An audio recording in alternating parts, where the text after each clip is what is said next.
꿈과 현실의 공통점은 무엇일까? 꿈속에서 깨어있기. 이 장에서 우리는 보호구역 감시원의 수수께끼에 대한 답에 좀 더 다가갈 것이다. 그 수수께끼란 우리가 원하는 것은 무엇이든 선택할 수 있는 이유는 무엇이며 어떻게 하면 그렇게 될 수 있느냐는 것이었다.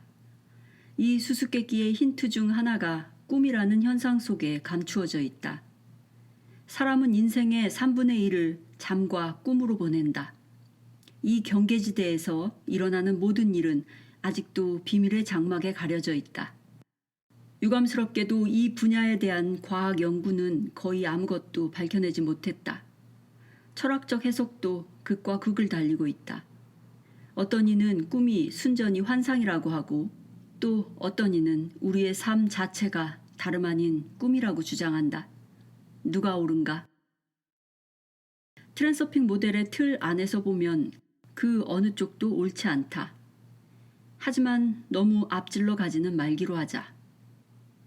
성인이라면 꿈을 기억해낼 때 실제로 일어난 일은 아무것도 없다는 사실을 안다. 그들의 마음은 꿈을 휴식을 취할 때 일어나는 모종의 메커니즘에 의한 환영으로 인식한다. 인간의 마음은 이 설명에 만족한다.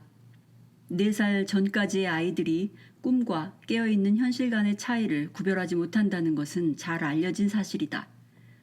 그들은 꿈도 삶 속에 다른 일들이 일어나는 곳과 동일한 세계에서 일어난다고 믿는다. 이 나이에는 악몽을 꾸고 겁에 질린 채 깨어난 아이는 괴물이 아직도 방 안에 있다고 믿는다. 그것이 단지 꿈일 뿐이라고 부모가 아무리 설명을 해줘도 소용이 없다. 하지만 철이 들어가면서 아이들의 마음은 꿈은 현실이 아니라는 생각에 점차 익숙해진다. 우리의 마음은 입력되는 모든 새로운 정보에 추상적인 이름표를 붙임으로써 그것을 범주화하고 정리한다는 이야기를 한 적이 있다. 우리는 이것을 의식적으로 그리고 매우 신속하게 해낸다. 하지만 이것을 생각해보라. 꿈이 현실이 아니라는 것을 마음에 확신시키는 데는 4년이라는 세월이 소요된다는 사실 말이다. 이것이야말로 마음이 받아들이기 힘든 유일한 생각이다. 우리는 4살 이전의 일을 아무것도 기억하지 못한다. 그러니 꿈에서 깨었을 때 마음이 겪었을 당혹스러운 경험의 기억도 없다.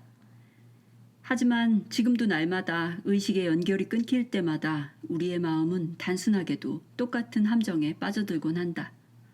잠들어 있는 동안에는 꿈속에서 일어나는 일을 비판적인 눈으로 살펴보려는 생각이 일어나지 않는 것이다. 잠에서 깨어나서도 우리는 꿈이 너무나 생생한 현실처럼 보였다는 사실에 놀란다. 꿈이라는 가상현실은 놀라울 정도로 감쪽같이 꾸며진다. 꿈속에서는 별의별 희한한 일들이 다 일어난다는 사실에도 불구하고 우리는 그것을 그저 예사롭게 받아들인다. 이것은 어떤 일에도 설명을 찾아내는 습관적인 마음의 능력에서 비롯된 것이다. 우리는 기이한 것을 발견하거나 경험할 때마다 그것을 얼마든지 합리화할 준비가 되어 있다. 의식이 깨어 있을 때마저도 우리는 일어나고 있는 일이 정말 실제 현실인지를 따져보는 일에 익숙하지 않다. 그래서 우리는 꿈속에서도 자동적으로 모든 것을 당연하게 받아들인다. 우리의 마음은 늘 상황을 통제하려고 한다. 하지만 그 통제의 소나기를 미꾸라지처럼 항상 빠져나가 버리는 하나의 의문이 있다. 그것은 이것이 실제로 일어나고 있는 일일까? 하는 의문이다. 이것이 바로 마음이 꿈의 함정에 빠져드는 이유이다. 하지만 때로 운이 좋을 때는 기적이 일어나서 잠자는 중에도 자신이 잠을 자고 있음을 알아차리는 일이 있다. 이것은 대개 정말 믿기 힘든 것을 꿈꾸거나 너무 괴로운 악몽에 시달릴 때 일어난다. 그러면 마음은 통제력을 되찾아 대응할 방법을 생각한다. 이럴 때 무의식적인 꿈은 의식적인 꿈으로, 소위 자각몽으로 바뀐다. 자각몽 속에서는 꿈꾸는 사람은 그 가상현실에 참여하지만 동시에 그것이 모두 꿈에 지나지 않는다는 사실을 안다. 당신이 이런 일을 경험한 적도 없고 이런 이야기를 들어보는 것도 처음이라면 의심하지 말라. 이것은 상상으로 지어낸 것이 아니다. 당신도 해보고 싶지 않은가? 의도적으로 자각몽을 꾸는 것은 가능하다. 하지만 그러려면 마음에게 다음의 질문을 던지는 습관을 들여야 한다. 이것이 정말 실제로 일어나고 있는 일일까? 자각몽 꿔보기를 진심으로 원하기만 한다면 이것은 어려운 일이 아니다. 마음을 훈련시키는 방법은 간단하다. 하지만 그것은 목표 지향적인 관심과 주의를 요한다. 낮 시간 동안에 위의 질문을 자신에게 최소한 10번은 던져야 한다. 내면에 지켜보는 자가 이 일을 도와줄 수 있다. 그로 하여금 다음 질문으로 당신을 끊임없이 괴롭히게 하라. 너 지금 자고 있니? 깨어 있니? 당신은 이 질문에 최대한 깨어있는 의식으로서 대답해야 한다. 그러면 그것이 건성으로 하는 의례적인 짓이 아니라 진짜 의도적으로 하는 일이 된다. 자신을 깨워서 주변을 살펴보고 상황을 판단하게 하라. 모든 것이 정상인가 아니면 뭔가 미심쩍은 일이 일어나고 있는가? 결심만 굳건하다면 당신은 곧 꿈속에서도 깨어있게 될 것이다. 곧 깨닫게 되겠지만 하루에 최소한 10번 이 질문을 자신에게 던진다는 것도 만만한 일은 아니다. 당신은 그냥 까먹고 지나가 버릴 것이다. 의미 있는 결과를 얻으려면 자각몽을 꾸고야 말겠다는 강한 욕구가 있어야만 한다. 의욕이 얼마나 강한가에 따라 자각몽은 며칠 안에 찾아오거나 아니면 몇 달 후에나 찾아올 것이다. 괴종시계가 있다면 아주 유용하다. 낮 시간 동안 종소리가 울릴 때마다 당신은 지켜보는 자에게 주의를 돌릴 수 있다. 그러면 그는 당신에게 잠자고 있는지 깨어 있는지를 물어본다. 시계 소리를 당신의 의식을 수시로 깨워주는 일종의 경고음으로 바꿔놓은 것이다. 그러다가 꿈을 꾸는 중에 시계 소리가 들리면 당신은 습관적으로 지켜보는 자를 찔러 깨우고 그는 또 당신의 마음을 깨워놓을 것이다. 이것 말고 잠속에서도 들을 수 있는 다른 경고음을 찾아낼 수도 있다. 잠잘 때 들을 수 없는 신호음에다 질문을 메어놓지는 말라. 예컨대 질문을 전화벨 소리에 연결시켜 놓는다면 꿈속에서 전화벨이 울리지 않는 한 질문을 떠올릴 수가 없을 것이다. 요는 당신 주변에서 일어나고 있는 일들이 진짜냐 아니냐는 것을 스스로 끊임없이 물어보는 습관을 들이는 것이다. 그 질문에 자동적으로 대답하지 말고 의식적으로 대답하라. 대부분의 경우 꿈속의 비정상적인 현상이나 모순되고 기이한 일들을 알아차리는 것이 의식을 깨워주는 열쇠가 된다. 꿈꾸는 사람은 이런 것들을 대부분 알아차리지 못하고 지나쳐버리거나 정상적인 것으로 간주한다. 모든 상황을 비판적인 눈으로 살피고 질문에 성실하게 답해야만 하는 것은 바로 이 때문이다. 왜 이런 짓을 해야 한단 말인가? 그것은 무엇보다도 그리고 아주 최소한 꿈이 그저 일어나도록 놔두지 않고 당신이 적극적이고 의식적으로 그 가상현실 속의 한 역할을 맡게 되면 그것은 아주 흥미진진한 게임이 되기 때문이다. 하지만 이것은 한갓 공상과학소설에 나오는 가상현실 같은 것이 아니다. 자각몽 속에서 할 수 있는 일은 컴퓨터 게임과는 비교할 수가 없다. 당신은 원하는 것을 무엇이든지 할 수 있게 된다. 꿈속에서 원치 않는 상황이 일어나면 당신은 약간의 의지력을 발휘해서 그것을 쉽게 바꿔놓을 수 있다. 예컨대 당신은 악몽을 꾸고 있다. 누군가가 당신을 쫓아오고 있는데 그를 떨쳐버릴 수가 없다. 꿈속에서 일어나고 있는 일이 실제라고 믿는다면 그 스토커를 떼어놓는 일은 골칫거리가 될 것이다. 하지만 그것이 단지 꿈일 뿐이라는 것을 안다면 10중 8구 당신은 깨어나려고 할 것이고 약간 어렵긴 하겠지만 대부분의 경우 성공할 것이다. 그런데 불쾌한 꿈을 상대하는 이보다 훨씬 더 효과적이고 흥미로운 방법이 있다. 즉, 지금 경험하고 있는 것이 꿈일 뿐임을 안다면 그 스토커를 노려보고 꺼져버려 하는 염을 품는 것만으로도 충분하다는 것이다. 스토커는 그 자리에서 사라져버릴 것이다. 심지어 당신은 그저 생각만으로 그를 공중에 띄워놓고 공중제비를 시킬 수도 있다. 두 가지 조건만 만족시킨다면 우리는 꿈속에서 모든 것을 완전히 통제할 수 있다. 첫째, 그것이 꿈일 뿐이라는 사실을 깨달아야 한다. 둘째, 거기서는 원하는 것은 무엇이든 할 수 있다는 것을 알아야 한다. 예컨대 꿈속에서 의식이 깨어서 공중을 날고 싶어졌다고 하자. 이것은 너무나 쉬운 일이다. 날고자 하는 의도만 떠올리면 된다. 여기서 욕망과 의도의 차이가 분명해진다. 몸을 공중에 띄우기를 원하기만 하는 것으로는 아무 일도 일어나게 하지 못한다. 이것은 깨어 있을 때나 꿈에서나 다 마찬가지이다. 팔을 들어 올리려는 욕망을 예로 들어보자. 당신은 자신에게 팔을 올리고 싶다고 말하고 있다. 하지만 아직 그것을 하고 있지는 않다. 이제는 그냥 팔을 들어 올려보라. 당신의 희망은 행동으로 옮겨졌다.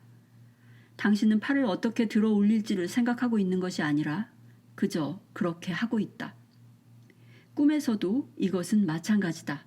순수한 의도를 사용하여 그냥 자신을 공중에 띄우라. 그리고 어디든지 원하는 곳으로 날아가라. 이제 스토커가 따라오는 악몽으로 다시 돌아가 보자. 이쯤이면 당신도 그가 사라지기를 바라는 것만으로는 아무것도 할 수 없다는 것을 이해했을 것이다. 겁에 질려 있을 때 생각은 사건이 전개될 수 있는 모든 가능성을 재빨리 짚어보게 되는데 이런 생각들은 즉석에서 현실화된다. 당신은 당신이 아닌 다른 누구 혹은 다른 무엇에 의해 룰이 정해지는 게임에 말려든 것이다. 그것이 모두 꿈에 지나지 않는다는 것을 깨달았다고 하더라도 당신이 지배권을 되찾기 전에는 아무것도 할 수가 없다. 수동적 희생자의 배역을 연기하고 있는 한 당신은 게임 속에 갇힌 것이다. 그 게임이 당신의 상상에 의해 만들어진 것이라는 사실도 여기서는 소용이 없다. 지금 당신은 자기 상상의 노예가 되어 있는 것이다. 당신이 그 역할을 연기하기로 했으므로 겁을 먹고 도망가려 애쓰고 있는 것이다. 하지만 거기서 멈추고 스토커와 역할을 바꾸겠노라고 결정하면 그는 기꺼이 거기에 응하여 당신을 피해서 달아나기 시작할 것이다. 그것이 얼마나 웃기는 일인지 당신은 상상할 수 있겠는가? 꿈속에서 뭐뭐 할 수 있을까 하는 모든 질문에 대한 답은 그렇다이다. 그 어떤 사람도 산자든 죽은 자든 만날 수 있고 꿈속의 다른 연기자들이나 무대 소품들을 가지고 무엇이든 원하는 대로 할 수 있고 다른 별로 날아갈 수도 있으며 문제를 해결할 수도 있고 음악을 지어내고 리허설을 하고 여행을 다닐 수도 있다. 이에 비한다면 환각제는 어린아이 장난감에 지나지 않는다. 게다가 이것은 건강에 위협도 없다. 꿈으로부터 어떤 정보도 가져올 수 있다. 하지만 단 한 가지 불가능한 것이 있다. 꿈속의 물체를 현실 속으로 가져오는 것 말이다. 아무튼 나는 그런 현상에 대해서는 개인적으로 아는 바가 없다. 어떤 꿈을 꿨는지를 기억해낼 수가 없다면 잠잘 때 눕는 방향을 바꿔보라. 가장 좋은 것은 머리가 북쪽을 향하게 누워서 자는 것이다. 서쪽을 향하고 자는 것은 건강에 좋지 않다. 그 이유는 설명할 수 없지만 지구 자기장과 어떤 관련이 있는 것 같다. 머리를 북쪽으로 두고 자면 꿈이 더 흥미롭고 다채로워지는 것을 곧 발견하게 될 것이다. 자각몽이 잘 되지 않거나 그런 것에 관심이 없더라도 상관없다. 트랜서핑 훈련에서 자각몽은 특정한 역할을 하지만 그것 없이도 얼마든지 해낼 수 있다. 게다가 자각몽에는 감추어진 위험이 있다. 당신은 이렇게 말하리라. 오, 그래. 사람의 관심을 끌어놓고서 이젠 또 겁을 주는 건가? 하지만 나로선 어쩔 수가 없다. 자각몽은 미지로 향한 비밀의 문인 것을. 그 문 뒤에 도사리고 있는 위험을 경고하지 않는다면 무책임한 짓이 될 것이다. 이 위험이 실제로 어떤 것인지는 당신도 곧 알게 될 것이다. 꿈의 공간. 보호구역 감시원의 수수께끼를 풀기 위해서는 다음 두 가지 질문에 대답해야 한다. 자각몽 속에서는 왜 무엇이든지 가능한가? 그리고 꿈은 왜 마치 현실처럼 그렇게 생생하게 보이는가? 무의식적인 꿈에서나 자각몽에서나 우리는 모든 광경을 아주 세세한 부분까지 매우 선명하게 볼 수 있다. 때로는 꿈속의 광경이 현실보다도 더 다채롭고 생생한 색깔과 선명도를 지니기도 한다. 이 심상들은 우리의 뇌가 만들어내는 것이고 잠이 들면 뇌가 이 꿈속의 이미지들을 마치 깨어서 보는 것처럼 인식하는 것이라는 가설이 있다. 이것이 실제로 일어나는 일인지는 아직까지 아무도 입증하지 못했다. 트랜서핑 모델은 꿈이라는 현상을 이와는 사뭇 다르게 해석한다. 잠재의식은 저 혼자서 무엇을 상상해내는 것이 아니라 단지 모든 정보를 담고 있는 가능태 공간에 직접 연결되는 것이다. 임의의 대상을 자세히 살펴본 다음 눈을 감고 같은 모습을 상상 속에 떠올려 보라.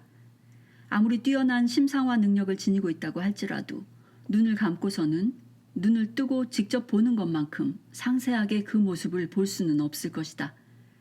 뇌가 만들어낸 심상이란 화질이 형편없는 사진 정도에 지나지 않는다.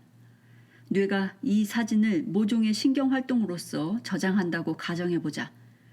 우리 뇌가 가지고 있는 엄청난 신경세포의 숫자에도 불구하고 머릿속에 저장된 모든 사진의 기억을 떠올리기에는 신경세포의 수가 턱없이 부족하다. 우리의 기억과 꿈이 신경세포 속에 적혀있는 것에 재생물에 지나지 않는다면 우리의 머릿속에는 이런 세포가 얼마나 많이 들어있단 말인가. 트랜서핑의 틀에서는 신경세포를 컴퓨터의 기억장치와 같은 정보 저장 장치로 보지 않는다. 뇌는 실제 정보를 담고 있는 것이 아니라 가능태 공간의 정보에 주소와 비슷한 무엇을 담고 있다. 아무리 해도 우리의 뇌는 한정된 양의 데이터만을 저장할 수 있다. 뇌가 완벽한 생물학적 시스템이라는 사실에도 불구하고 우리가 떠올리고자 하는 모든 기억을 뇌 자체가 저장하고 있기란 불가능하다. 게다가 뇌는 꿈과 같은 완벽한 가상현실을 만들어낼 능력이 없다. 꿈에서 보는 것과 같이 자연스럽고 생생한 심상을 눈을 감고 만들어내는 것이 쉬운가? 뇌가 꺼져 있을 때 뇌에게 스스로 만들어내는 심상을 더 선명하게 보는 능력이 생긴다는 설득력 없는 주장에 스스로 속아 넘어가지 말라. 말했듯이 마음은 근본적으로 새로운 것은 만들어낼 수가 없다. 단지 낡은 벽돌로서 새로운 형태의 집을 지을 수 있을 뿐이다. 마음은 이 벽돌과 그것을 어떻게 짜맞추어 집을 짓는지에 관한 원시적 수준의 지식을 가지고 있을 뿐이다. 마음은 그 이상의 자세한 것은 종이에 적어두거나 다른 저장 매체에다 간수한다. 그 밖에 다른 정보는 모두 가능태 공간으로부터 영혼을 통해서 마음으로 전해진다. 이처럼 트랜서핑 모델에서 마음이란 뭔가 좀 원시적인 시스템으로서 그 작용을 기술적으로 시뮬레이션 할 수 있는 것으로 보이고 그것이 오늘날 과학자들이 노력을 기울이고 있는 일이다. 인공지능을 만들어내려는 노력은 아직 성공하지 못했다. 마음은 어떻게든 자신을 이해할 수는 있지만 영혼의 본질은 아직 이해하지 못한다. 생명체의 지능에 감추어진 비밀은 생명체의 마음과 영혼의 일치, 그리고 그 상호작용에 있다. 지금까지 인공두뇌학을 연구하는 과학자들의 노력은 실제 인간의 마음속에서 일어나고 있는 인식작용의 모델을 만들어내는 데에 초점이 맞추어져 왔다. 하지만 언젠가는 누군가가 영혼이 하는 것처럼 가능태 공간에 동조하여 거기서 정보를 꺼내오는 기계를 만드는 생각을 하게 될지도 모른다. 어떻게 해서인진 몰라도 마음은 가능태 공간에 원하는 섹터의 주소를 기억해내는 능력이 있다. 어떤 것을 기억해내고자 하면 마음은 영혼을 향하고 영혼은 다시 해당 섹터의 주파수에 동조한다. 그러나 우리의 영혼은 동조에 서툴거나 아니면 마음이 주소를 잘 기억해내지 못하거나 아니면 마음과 영혼이 일에 의기투합하지 못한다. 어느 쪽이든 간에 변하지 않는 것은 우리는 한계를 가지고 있다는 것이다. 우리의 기억은 완벽하지 않다. 아무튼 우리의 영혼은 가능태 공간에 현실화되지 않은 섹터에 무작위로 동조될 수 있고 그것이 우리가 꿈속에서 보는 심상들이다. 그리고 이것이 바로 이 경계 밖의 공간이 마치 현실처럼 그토록 생생한 이유인 것이다. 꿈은 흔히 생각하는 것과 같은 환영이 아니다. 마음은 꿈을 상상해내는 것이 아니라 실제로 그것을 보고 있다. 이 세상의 것이 아닌 것과도 같은 광경을 꿈속에서 볼 수 있다는 것은 알려진 사실이다. 예컨대 어떤 사람이 어떤 건축물의 모습을 구석구석 세밀히 볼 수 있었는데 그가 그런 것을 실제로 본 적은 없다는 사실이 너무나 명백한 경우처럼 말이다. 만일 꿈이 우리의 뇌가 만들어내는 현실의 모조품에 지나지 않는다면 생전 본 적이 없는 이런 광경들은 대체 어디서 나온단 말인가? 기억하시겠지만 가능태 공간의 섹터들은 저마다 다른 시나리오와 무대 장치를 담고 있다. 무대 장치는 무생물과 생물로 구성되어 있다. 꿈속에서 친척과 친구들을 만난다면 당신은 그들이 실제 삶에서와는 뭔가 다른 모습인 것을 틀림없이 발견할 것이다. 헤어스타일이나 옷차림이 다를 수도 있고 성격까지 다를 수도 있다. 꿈의 공간 속의 가상 인물들은 평소보다는 뭔가 기이하고 색다른 행동을 보일 수 있다. 당신은 꿈속에서 친구의 얼굴을 알아보고 그것이 친구임을 알지만 동시에 뭔가 이상한 낌새를 느낀다. 이것이 가능태 공간의 속성인 다양성이 표현되는 방식이다. 섹터마다 무대 장치가 다르다. 우리가 현실에서 보는 사건들은 현실화된 가능태다. 꿈속에서 우리는 아직 현실화되지 않은 섹터들을 덜어 보게 된다. 꿈속에서 거울 속에 비친 자신의 모습을 보게 된다면 당신은 아마도 불쾌감에 놀라거나 겁에 질릴 것이다.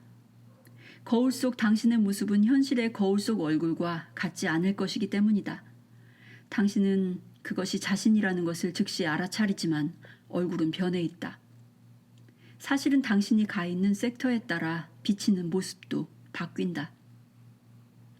현재의 섹터, 즉 현실화되어서 당신의 현실이 되어 있는 섹터로부터 꿈에 보이는 가상 섹터가 얼마나 멀리 떨어져 있느냐에 따라 얼굴의 모습이 변해 보이는 정도도 달라질 것이다. 가상 섹터와 현실화된 섹터 사이의 거리에 따라 주변 광경도 그만큼 변할 것이다. 당신은 당신이 사는 마을을 보고 있지만 어딘가가 이상하다. 똑같은 거리와 집들이 어딘가 이상해 보인다. 당신은 마치 환상을 보고 있는 듯 고개를 갸우뚱거린다. 당신의 영혼이 꿈속에서 현실의 섹터로부터 너무 먼 곳으로 가게 되면 당신은 자신이 전혀 낯선 환경 속에 서 있는 것을 깨달을 것이다. 현실의 삶에는 존재하지 않는 풍경과 사람들이 보인다. 그 섹터에서는 모든 것이 자신만의 가상의 삶을 살고 있다. 그렇다면 거기서 당신의 역할은 무엇이란 말인가? 거기서 일어나는 것은 모두가 비물질적이다. 당신의 역할은 당신이 대면하고 있는 가상현실이 그런 만큼이나 가상적인 역할이다. 하지만 동시에 그것은 환상이 아니다. 여기에는 두 가지 경우가 있다. 당신이라는 인물의 가능태가 그 섹터에 존재하는 경우와 존재하지 않는 경우가 그것이다. 당신이라는 인물이 그 섹터에 존재한다면 당신은 또 다른 당신을 만날 수 있을까? 이것은 나로서는 아직 답할 수 없는 매우 어려운 질문이다. 당신의 영혼은 그 섹터의 시나리오에 적혀있는 역할을 맡게 될 가능성이 가장 크다. 꿈꾸는 사람의 눈에 거울 속에 자신의 얼굴이 남인 것처럼 보인다는 사실은 이 가정을 뒷받침해준다. 우리에게 아주 흥미로운 의문이 하나 더 있다. 가능태 공간 속의 정보가 선반에 놓여 있는 영화 필름과도 같이 정적인 상태로 저장되어 있는 것이라면 왜 우리는 꿈속에서 움직이는 영상을 보고 그 가상의 게임에 끼어들게 되는 것일까? 정보장 속에는 모든 정보가 동시에 저장되어 존재한다. 과거에 일어났던 일과 장차 일어날 모든 일이 정보장 속에 이미 존재하고 있다. 그렇다면 가능태 공간을 날아다니는 영혼의 눈에는 왜 정지된 광경이 보이지 않고 움직이는 삶의 광경이 보이는 것일까? 어쩌면 우리의 인식 기능은 영화 필름에 움직이는 장면만을 인식할 수 있도록 되어 있는 것인지도 모른다. 아니면 그것이 가능태 공간의 본성이어서 가능태의 흐름으로서만 우리의 눈에 보이는 것인지도 모른다. 아무튼 영혼은 가능태 공간의 섹터를 날아다니면서 움직이는 광경들을 바라본다. 그렇다면 꿈속에서 영혼은 어디로 가는 것일까? 과거, 현재, 미래 중 어느 시간 속으로 여행해 가는 것일까? 꿈의 공간에 관련된 모든 것은 대답보다는 의문을 더 많이 품고 있다. 내가 확실히 말할 수 있는 것이 한 가지 있다. 꿈은 환영이 아니라는 것이다. 어쩐지 좀 겁이 나지 않는가? 우리는 모두가 밤마다 가능태 공간 속으로 여행을 한다.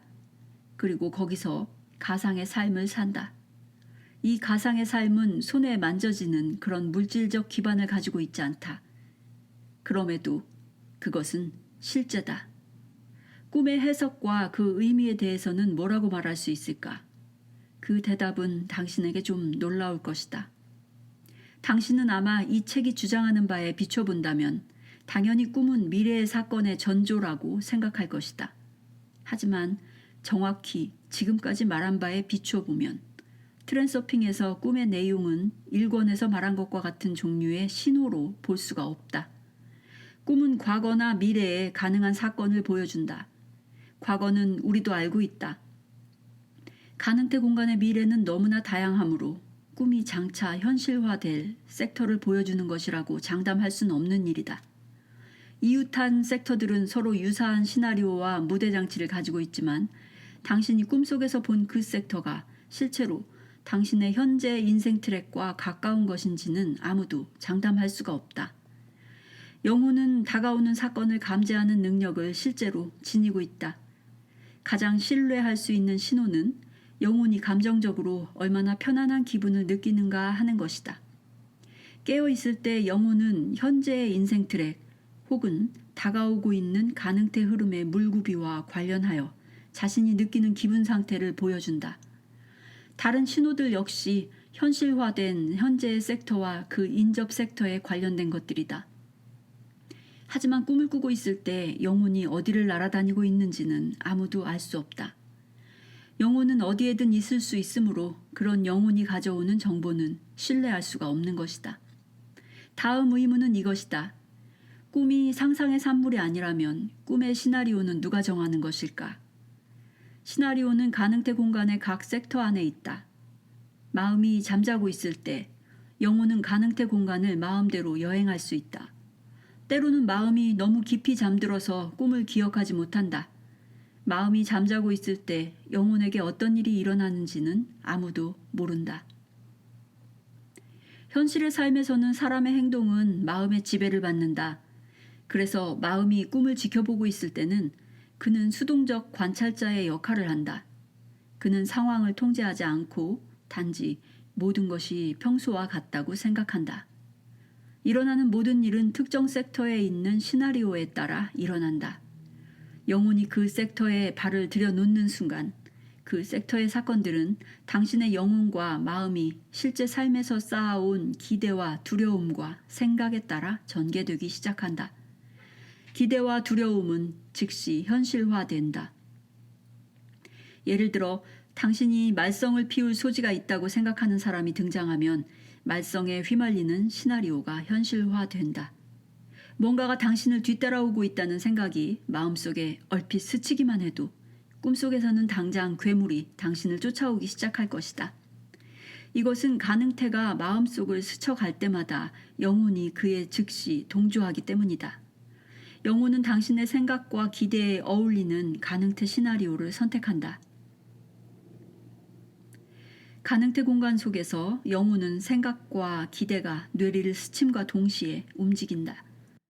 사실 생각과 기대야말로 영화 필름이 돌아가게 하는 구동력이다.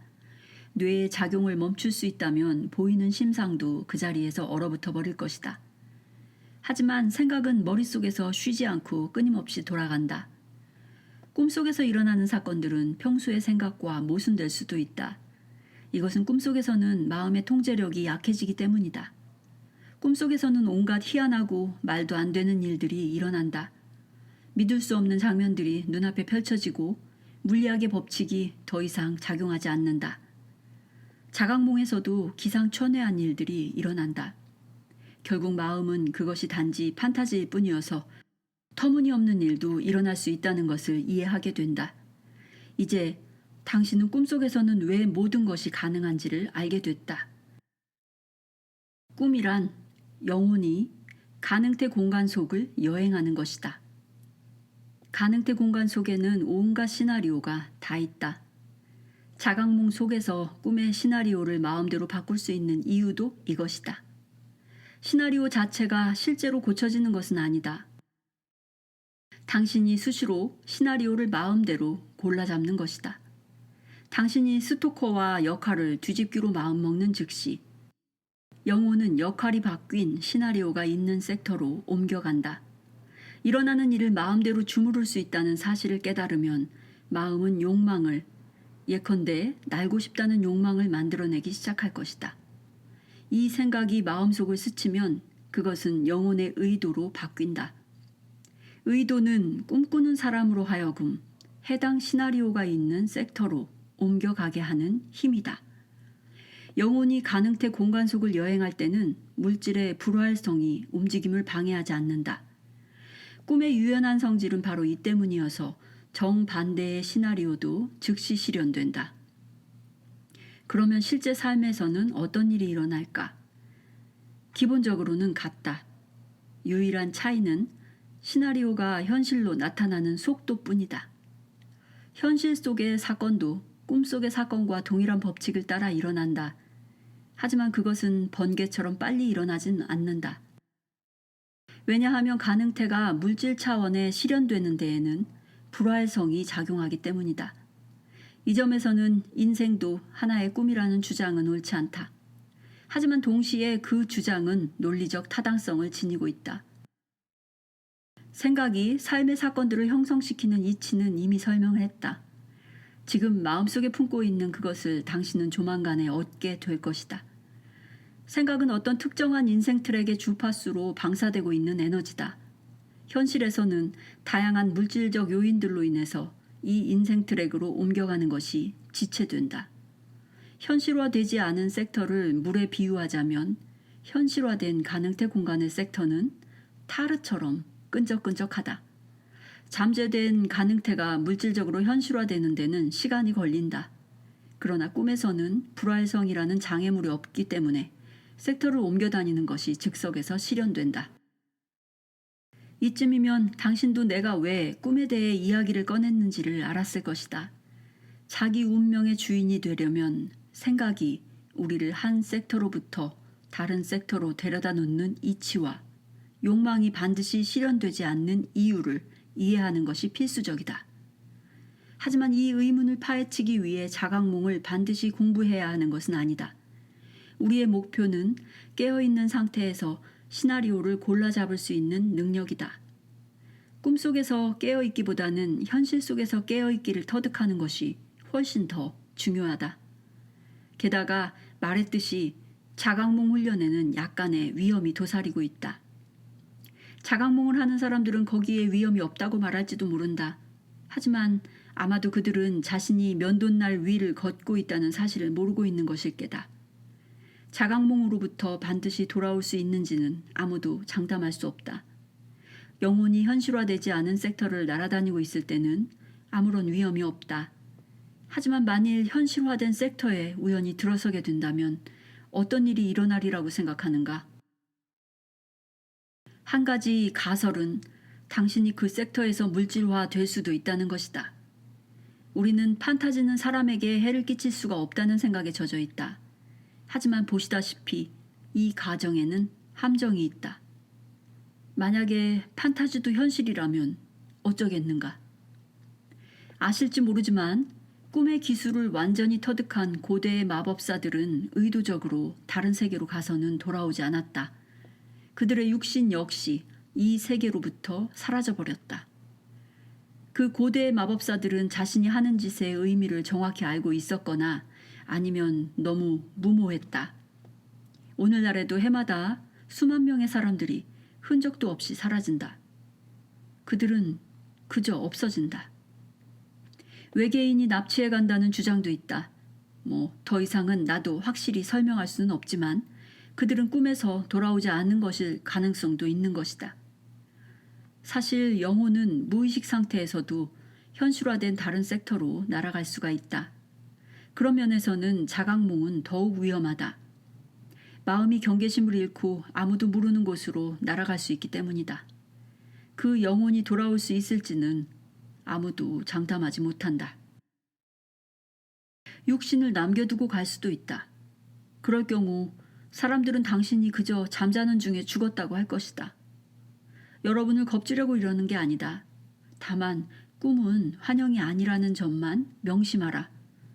자각몽을 꿀 때 이리저리 돌아다녀 보고 싶은 마음이 생길 수 있다.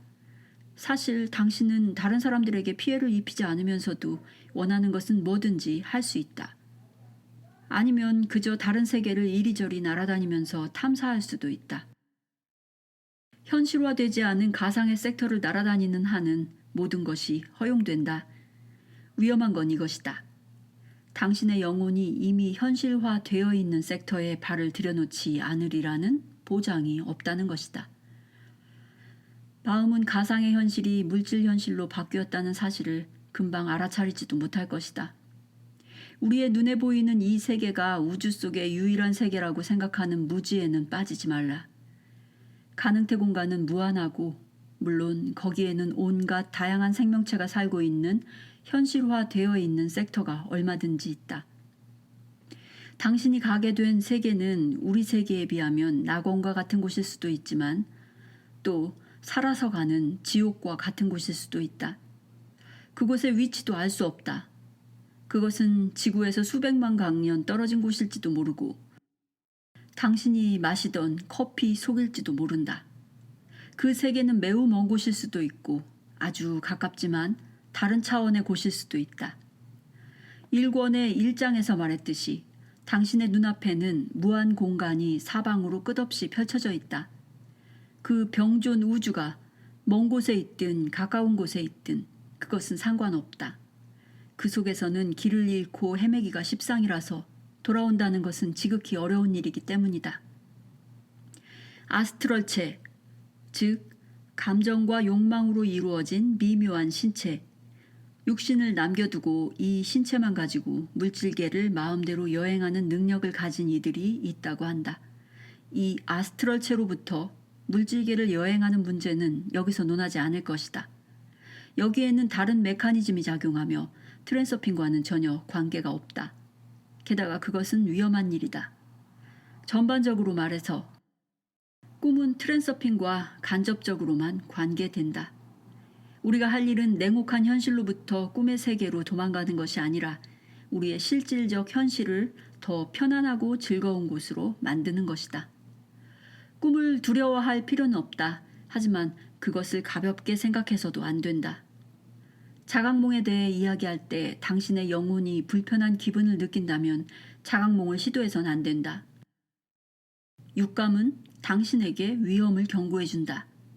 마음보다 영혼이 문제가 다가오는 것을 더 잘 알아차린다. 이 때문에 마음이 끼어들지 않는 상태에서 꾸는 꿈이 훨씬 더 안전하다. 하지만 어쨌든 자각몽을 해보기로 했다면 주의를 게을리하지 말라. 무리한 짓을 하지 말고 일어나는 일들을 최대한 깨어서 인식하고 있어야 한다. 현실의 삶에서와 마찬가지로 집에 온 것처럼 편안히 머물되 자신이 단지 손님일 뿐이라는 사실을 잊지 말라. 의도의 마법적인 힘. 그러니 생각과 욕망이 가능태 공간 속에서 우리의 움직임을 조정한다는 사실이 분명해졌다. 꿈에서는 이 움직임이 물질의 불활성으로 인해 지연되지 않는다. 작은 생각이 얼핏 스쳐가기만 해도 그것이 즉시 우리를 다른 섹터로 옮겨다 놓는다. 현실화되어 있는 섹터에서는 물질의 무거운 불활성 때문에 일이 얼른 일어나지는 않는다. 하지만 현실에도 동일한 원리가 작용한다. 즉, 생각은 삶 속의 사건들의 전개에 직접적인 영향을 미친다. 오, 그래요 하면서 비아냥거리는 목소리로 반문하는 독자도 있을 것이다. 아직 이 해괴한 트랜서핑 모델이 일으킨 기적 앞에서 완전히 멍해져 보지 않은 독자들 말이다. 난 내 삶을 결정하는 것은 생각이 아니라 행동인 줄로 알고 있는데 제가 어리석었단 말이죠? 그럼요, 물론 이제 나도 덕분에 깨달았어요. 중요한 건 행동이 아니라 생각이라고쇼. 하지만 여기에는 사실 모순이 전혀 없다. 게다가 그것은 생각을 먼저 하고 그 다음에 행동한다는 사실과도 아무런 상관이 없다. 사람들은 자신의 행동의 결과에 주의를 기울이는 데에 익숙하다. 왜냐하면 행동은 현장에 드러나 있어서 눈에 보이기 때문이다. 생각의 결과는 그에 비하면 훨씬 덜 분명하다. 이것은 균형력의 작용과 관계가 있다. 우리는 균형력의 작용이 그 사람의 의도와는 상반되는 예를 살펴봤었다. 어떤 것을 얻으려고 애쓰다가 그와는 완전히 반대되는 것을 얻게 된다. 잉여 포텐셜이 클수록 그의 현실은 그가 원하던 현실로부터 멀어진다. 그는 세상이 왜 그토록 이상하게만 돌아가는지에 대한 설명을 찾지 못한다. 그럼에도 그는 자신이 무언가를 잘못했거나 아니면 세상이라는 것이 원래 그렇거나 또 아니면 꿈이란 엄청나게 고생을 해야만 이루어지는 것이라고 자신을 설득하려고 애쓴다. 트랜서핑 모델에 실제로 모순이 있는 것처럼 보일 수도 있다. 한편에서는 우리를 통과해가는 에너지가 생각에 의해 변조되고 이 에너지가 사람들을 그 생각에 어울리는 인생 트랙으로 데려다 놓는다고 주장한다. 아니면 생각이 우리를 그에 어울리는 시나리오와 무대 장치가 있는 섹터로 데려다 놓는다고 한다. 이것이 정확하게 꿈속에서 일어나는 일이다. 그런데 또 다른 한편에서는 생각은 현실에서 큰 의미가 없어 보인다. 왜냐하면 단지 생각하는 것만으로는 원하는 것을 얻을 수 없기 때문이다. 소파에 기대 누워서 원하는 것을 아무리 생각하고 있다고 해도 다른 인생 트랙으로 옮겨지는 일은 일어나지 않는다. 물질 차원의 시련은 속도가 느리다는 점을 감안하더라도 말이다. 현실주의적 독자들은 귀가 번쩍하여 이렇게 말할 것이다. 맞아, 바로 그게 문제야. 행동을 해야 돼, 행동을. 생각이나 어딘가로 옮겨가는 그런 따위의 것들은 아무런 상관도 없어. 그리고 일단 외견상 이 말은 맞다. 하지만 단지 겉보기에만 맞다. 실제로 이 모순은 겉으로만 그렇게 보이는 것이다. 우리는 원하는 것을 심상화한답시고 아무리 애를 써도 종종 아무런 결과도 얻지 못하는 이유에 대한 답에 다가가고 있다. 아시다시피 첫 번째 명백한 이유는 원하는 것을 얻으려고 애쓸 때 생겨나는 잉여 포텐셜과 관계된다. 두 번째 이유는 가능태가 물질적으로 현실화될 때 개입되는 불활성이다. 우리가 실패하는 이유는 아주 종종 목표를 향해 충분히 끈기 있게 노력하지 않기 때문이다. 많은 목표들이 단지 현실화될 시간을 갖지 못한 이유로 이루어지지 않는다. 특히 목표를 향한 열정이 금방 식어버려서 역경 앞에서 포기해버리는 경우가 그렇다. 어쩌면 당신의 삶에서도 실제로 자신이 어떤 것을 주문했던 사실조차 까맣게 잊어버리고 모든 희망도 버리고 있을 때 뒤늦게야 원했던 것을 얻게 되었던 기억이 있을지도 모른다. 많은 사람들이 저지르는 또 한 가지 실수는 모든 것을 한꺼번에 얻어내려고 덤벼드는 것이다. 한꺼번에 연관성 없는 여러 가지 목표를 정해놓으면 당신의 정신적 에너지는 허공 속으로 헛되이 흩어져 버린다. 가능태 흐름은 당신이 여러 방향으로 동시에 헤엄쳐 가도록 허락하지 않는다. 하나의 특정한 섹터로 주의를 돌려 모든 노력을 하나의 정해진 목표에 집중한다면 큰 효과가 있을 것이다. 이 문제는 다음 장에서 다시 논하겠다. 꿈속에는 지금까지 이야기한 해로운 요인들이 존재하지 않는다. 잉여 포텐셜이 끼어들지 않고 불활성도 방해하지 않는다. 마음도 목표를 이루기 위한 일상적 몸부림을 멈추고 쉬고 있다. 하지만 꿈에서도 모든 욕망이 다 이루어지진 않는다. 자각몽을 꾸는 사람들은 낱낱의 사소한 생각들이 다 꿈꾸는 사람들을 해당 섹터로 데려다 주지는 않는다는 것을 안다. 그렇다면 그것을 방해하는 것은 무엇일까? 그 답은 아주 간단하면서도 본질적이다. 방해하는 것은 없다. 그리고 그것은 그 사람의 실제 생각과는 거의 무관하다. 비밀은 이것이다. 현실화를 가져오는 것은 욕망 자체가 아니라 원하는 대상을 노리고 있는 당신이다. 일이 일어나게 하는 것은 원하는 대상에 관한 실제 생각이 아니라 뭔가 다른 것, 말로 표현하기가 힘든 무엇이다. 생각은 무대 위에서 놀고 있지만 이 힘은 보이는 것의 배후에 있다. 하지만 그 힘은 결정력을 가지고 있다. 물론 당신은 이미 내가 의도에 대해 이야기하고 있음을 눈치챘을 것이다. 마음은 자신이 보유한 모든 이름과 파일 속에서도 의도에 알맞은 정의를 찾을 수가 없었다. 그래서 우리는 의도를 대략 가지겠다는 그리고 행동하겠다는 결정으로 정의할 것이다. 이제 당신은 생각이 그 자체만으로는 가능태 공간의 한 섹터에 동조하는 과정에서 아무런 의미도 지니지 못한다는 것을 이해하고 있다.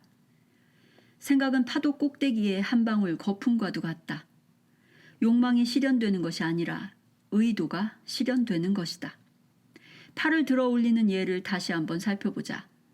팔을 올리기를 소원해보라. 당신의 생각 속에 욕망이 형성되었다. 곧 당신은 팔을 올리고 싶어 한다는 사실을 의식한다. 하지만 욕망이 팔을 들어 올려주는가? 아니다.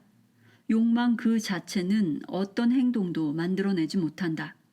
욕망하는 생각이 자신의 일을 행할 때만 팔이 올려진다. 남은 것은 행동하겠다는 결정뿐이다. 팔을 올려주는 것은 행동하겠다는 결정인가? 아니다. 결정도 팔을 올려주지 않는다. 당신은 팔을 들어 올리기로 최종 결정을 내렸다. 하지만 팔은 움직이지 않는다. 그러면 무엇이 팔을 들어 올려주는가? 결정 다음에 오는 그것을 어떻게 정의해야 할까? 의도가 정말 무엇인지를 마음이 분명히 설명하지 못한다는 사실을 깨닫게 되는 것이 바로 이 대목에서다. 가지겠다는 그리고 행동하겠다는 결정이라는 의도에 대한 우리의 정의는 단지 실제로 행동하는 힘을 소개해주는 선에서 그친다. 남겨진 유일한 것은 다음 사실을 말하는 것이다. 팔은 욕망이나 결정으로서 올려지는 것이 아니라 의도로서 올려진다. 결정이라는 표현은 단지 이해하기 쉬우라고 끌어들인 것일 뿐이다. 하지만 물론 당신이 근육을 수축시키는 모종의 힘을 가지고 있음은 언어를 빌리지 않고도 분명히 느낄 수 있다. 사실 의도가 무엇인지를 설명하는 것은 매우 어렵다. 우리는 팔과 다리를 어떻게 움직이는지를 궁금해하지도 않는다. 그리고 자신이 옛날에는 걷지 못했었다는 사실을 기억하지도 못한다. 마찬가지로 자전거에 처음 올라탈 때 사람은 무엇을 어떻게 해야 할지 모른다. 하지만 자전거 타는 법을 배우고 나서도 그는 그것을 제대로 설명하지 못할 것이다. 의도란 매우 애매모호한 것이다. 그것은 얻긴 힘들지만 쉽게 잃어버릴 수 있다. 예컨대 마비된 사람은 의도의 힘을 하나도 가지고 있지 않다. 다리를 움직이고자 하는 욕망은 있지만 이 욕망을 행동으로 옮길 능력은 없다. 최면 상태에서 또는 기적적인 회복의 결과로 마비된 사람이 걸은 사례들이 알려져 있다. 그것은 의도가 회복된 것이다. 그러니 욕망 그 자체는 당신을 어디에도 데려다 주지 못한다. 예컨대 욕망이 클수록 균형력의 반작용만 더욱 커진다. 다음 사실을 주목하라. 욕망은 목표 그 자체를 지향하지만 의도는 그 목표에 다다르는 과정을 지향한다. 욕망은 목표에 이르고자 하는 소망의 잉여 포텐셜을 만들어냄으로써 자신을 실현한다. 의도는 행동함으로써 자신을 실현한다. 의도는 목표가 이루어질 수 있는지 없는지를 고민하지 않는다. 결정은 이미 내려졌고 행하는 일만이 남아있다. 꿈속에서도 알고 싶은데 그것이 가능한지 어떤지를 고민하고 있다면 당신은 아무데도 가지 못할 것이다. 날기 위해서는 의도를 사용해서 그저 자신을 공중에다 띄워야 한다. 꿈에서 어떤 시나리오를 선택하는 것은 욕망으로서 하는 것이 아니라 욕망하는 것을 얻고자 하는 확고한 의도로서 하는 것이다. 깊이 생각하는 것도 아니고 욕망하는 것도 아니다. 그저 가지고 그저 행하는 것이다. 욕망의 무용성에 대해서는 이미 이야기했다. 뭔가를 간청하는 것은 어떤가? 그에 대해서는 할 말이 없다. 수호천사나 신이나 높은 힘에게 무엇을 간청하는 것은 아무런 의미도 없다. 우주의 법칙은 절대적으로 냉철하다. 당신의 불평과 비탄과 하소연을 필요로 하는 사람은 아무도 없다. 감사는 좋다. 왜냐하면 감사는 본질적으로 조건 없는 사랑과 가깝기 때문이다. 진정한 감사, 그것은 창조적 에너지의 방사광이다. 간청의 잉여 포텐셜은 그 반대다. 그것은 딜레이, 즉 지체다. 그것은 에너지를 한 곳에만 모은다. 불평과 간청과 요구는 사람들로부터 에너지를 수확하기 위해 만들어 놓은 펜듈럼의 작품이다. 뭐뭐뭐뭐를 해주세요. 나는 뭐뭐를 원합니다. 하는 등의 생각들은 자동적으로 잉여 포텐셜을 만들어낸다. 당신은 요구하는 그것을 가지고 있지 않은데 생각으로서 그것을 당신에게로 끌어당기려고 애쓰고 있다. 높은 힘에게 무엇을 간청하는 것은 말짱 헛일이다. 그것은 가게에 가서 점원에게 물건을 공짜로 달라고 하는 것과 같다.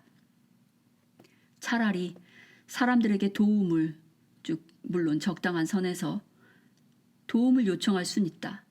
그 밖에 세상 일은 객관적인 법칙에 근거하고 있지 누군가를 도와주고자 하는 애틋한 마음씨의 근거에 있는 것이 아니다. 지구가 태양에게 다른 궤도를 돌도록 해달라고 조른다고 상상해보라. 얼마나 터무니없는 일인가. 사람이 아닌 어떤 존재나 어떤 것에게 다가가서 뭔가를 간청한다는 것도 마찬가지로 터무니없는 짓이다. 이해할 수 있는 유일한 짓은 선택하려는 의도를 가지는 것이다. 당신은 실제로 자신의 운명을 선택하고 있다.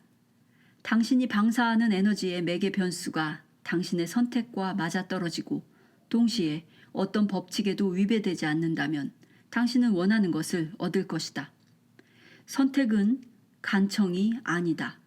그것은 가지겠다는 그리고 행하겠다는 당신의 결정이다. 의도는 잉여 포텐셜을 만들어내지 않는다. 욕망에 의해 만들어진 포텐셜 에너지가 행동에 사용되기 때문이다. 욕망과 행동은 의도 속에서 하나가 된다. 행동 속의 의도는 욕망에 의해 만들어진 잉여 포텐셜을 자연스럽게 해소시켜준다. 이것은 균형력의 개입 없이 일어난다. 문제를 해결하고자 한다면 행동하라.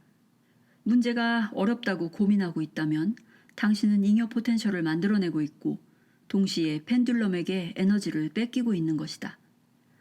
행동할 때 당신은 의도의 에너지를 실현시키고 있는 것이다.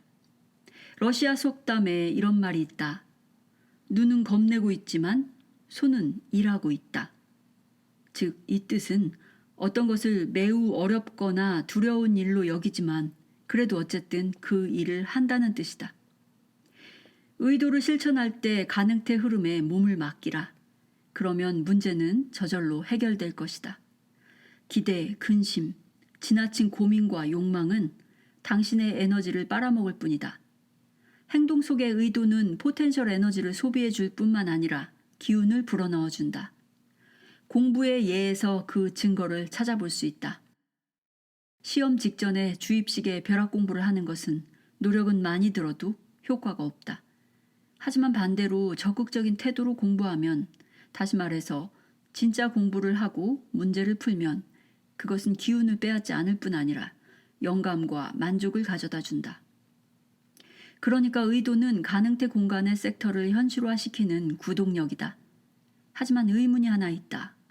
그렇다면 두려움은 왜 또 현실화되는가?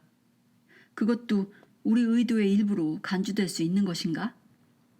현실의 삶에서도 꿈속과 마찬가지다. 우리의 두려움과 근심과 싫어함과 미움의 시나리오를 갖춘 가능태가 끊임없이 우리를 뒤쫓고 있다. 어떤 것을 원하지 않는 이상은 그것을 갖고자 의도하지도 않는다. 그렇지 않은가? 하지만 발버둥치며 원치 않는 것은 여전히 가지게 된다. 그렇다면 욕망의 방향은 실질적으로 상관이 없다는 것인가? 이 문제의 열쇠는 더욱 비밀스럽고 강력한 힘 속에 숨겨져 있다. 그것의 이름은 외부 의도다.